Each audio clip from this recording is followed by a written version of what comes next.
izin saya menyampaikan atau mempresentasikan laporan akhir Project Based Learning Karakter Building Pancasila dengan judul Membangun Karakter Pancasila untuk Generasi Berkelanjutan terkait SDG 4 Pendidikan Berkualitas Muhammad Mus'ab NIM 28025833312 untuk memenuhi pelaksanaan final exam atau UAS. Berikut daftar isi yang akan saya coba bawa atau kerangkanya akan saya bawa di dalam presentasi. Yang pertama ada latar belakang, kemudian ada rumusan masalah, hasil temuan di lapangan, yang ketiga, kemudian yang keempat ada solusi yang ditawarkan, kemudian yang kelima ada refleksi pribadi.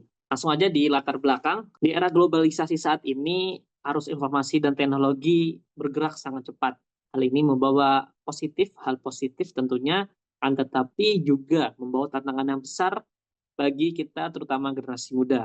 Masuknya budaya luar yang masif tentunya sering memicu paham individualisme dan materialisme yang perlahan makin mengikis jati diri bangsa.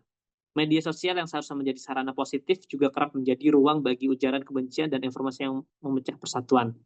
Kita bisa lihat realitanya generasi muda sekarang uh, atau bahkan sebagian kita sudah mulai turun semangat gotong royongnya, melemahnya sikap toleransi, dan berkurangnya kepedulian terhadap lingkungan. Padahal nilai-nilai Pancasila, persatuan-kesatuan, dan keadilan sosial adalah fondasi penting untuk membangun masyarakat yang harmonis dan berkelanjutan. Risikonya adalah dengan hilangnya identitas nasional, maka akan meningkatnya konflik sosial. Maka kondisi ideal yang kita harapkan adalah membangun kembali karakter generasi muda melalui pendidikan berbasis Pancasila. Pendidikan yang tidak hanya mentransfer pengetahuan, tetapi juga menanamkan integritas, empati sosial, dan kemampuan berkolaborasi, yang sejalan tentunya dengan SDG nomor 4 tentang pendidikan berkualitas. Dengan demikian, kita bisa menciptakan generasi yang tidak hanya berdaya saing di dunia global, tapi juga mampu menjaga persatuan, menegakkan keadilan sosial, dan melestarikan lingkungan demi kemajuan bangsa. Berikut ada 3 rumusan masalah yang coba kami pecahkan, atau saya pecahkan. Yang pertama ada bagaimana menanamkan nilai-nilai Pancasila secara efektif pada generasi muda, tentunya di tengah arus globalisasi dan perkembangan teknologi. Kemudian pertanyaan kedua adalah apa saja tantangan yang dihadapi dalam pembentukan karakter generasi muda yang berlandaskan Pancasila di tengah pengaruh budaya luar dan perubahan sosial. Yang terakhir, strategi apa yang efektif untuk mengintegrasikan nilai-nilai Pancasila ke dalam sistem pendidikan sehingga mampu menghasilkan generasi yang berdaya saing global namun tetap berkarakter kebangsaan. Berikut hasil temuan di lapangan. Berdasarkan hasil pengamatan di lapangan, terlihat bahwa pemahaman nilai-nilai Pancasila di kalangan pelajar dan mahasiswa masih belum merata. Berikut kita bisa lihat ada 3 poin utama yang saya highlight di sini. Ada pemahaman nilai Pancasila belum merata di masyarakat, khususnya di pelajar dan mahasiswa. Kemudian kurangnya integrasi nilai Pancasila dalam kurikulum non-formal. Ketiga, tingginya tantangan dari pengaruh globalisasi.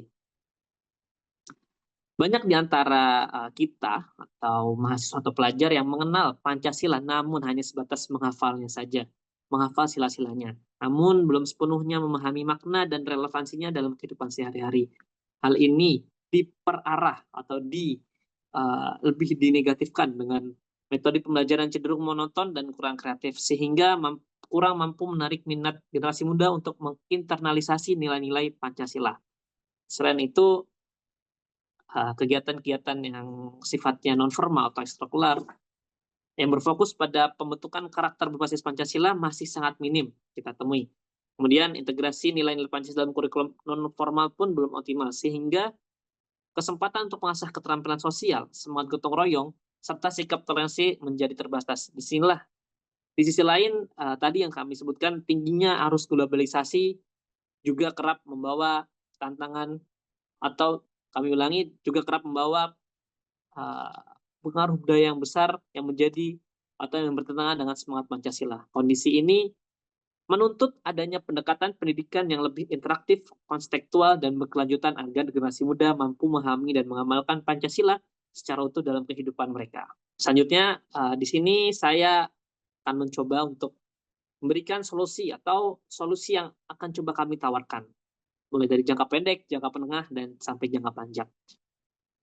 Pada jangka pendek, kita dapat mulai dengan menyusun modul pembelajaran kreatif di mana nilai-nilai Pancasila diintegrasikan dengan studi kasus nyata di lingkungan siswa atau mahasiswa. Hal ini atau pendekatan ini akan membuat pembelajaran lebih relevan dan mudah dipahami, karena sudah dapat langsung melihat penerapan nilai-nilai tersebut dalam kehidupan sehari-hari mereka. Kemudian di jangka menengahnya, evaluasi pemahaman nilai Pancasila perlu dimasukkan ke dalam penilaian non-akademik di sekolah. Selain itu, sistem pembelajaran berbasis project atau project based learning dapat menjadi solusi efektif. Dengan metode ini, materi pembelajaran akan langsung dikaitkan dengan penerapan nilai Pancasila di dunia nyata, sehingga kami berharap siswa tidak hanya memahami secara teoritis, tapi juga mampu mempraktikkannya. Dan tentunya jangka panjang yang akan kami coba tawarkan adalah dibutuhkannya tentunya adalah pembentukan jejaring kolaborasi antara sekolah, pemerintah, dan masyarakat. Kolaborasi ini bertujuan untuk memperkuat pendidikan karakter yang berlandaskan Pancasila secara berkesinambungan. Selain itu, diperlukan dorongan kebijakan pendidikan yang menempatkan pembelajaran nilai Pancasila sebagai bagian inti dari kurikulum di semua jenjang pendidikan, sehingga penerapan nilai-nilai Pancasila menjadi konsistensi dari generasi ke generasi. Selanjutnya, refleksi pribadi terkait materi ini adalah yang pertama, keselarasan teori dan praktik. Memahami nilai-nilai Pancasila itu mudah, tetapi tantangan sebenarnya adalah menerapkannya dalam kehidupan sehari-hari. Misalnya tetap jujur walaupun ada kesempatan untuk berbuat curang. Yang kedua, pentingnya komunikasi dan adaptasi. Komunikasi dan adaptasi menjadi kunci dalam membangun karakter. Komunikasi membantu kita menyampaikan gagasan dengan jelas, sementara adaptasi memastikan kita bisa menyesuaikan diri dengan perubahan zaman tanpa mengorbankan prinsip yang kita pegang. Yang ketiga, tanggung jawab sebagai agen perubahan. Kita semua memiliki tanggung jawab sebagai agen perubahan, bukan hanya siswa, bukan hanya mahasiswa. Artinya, kita bukan hanya penonton, tetapi pelaku yang berani mengambil langkah untuk menciptakan lingkungan yang lebih baik, lebih jujur, dan selaras dengan nilai Pancasila. Terima kasih.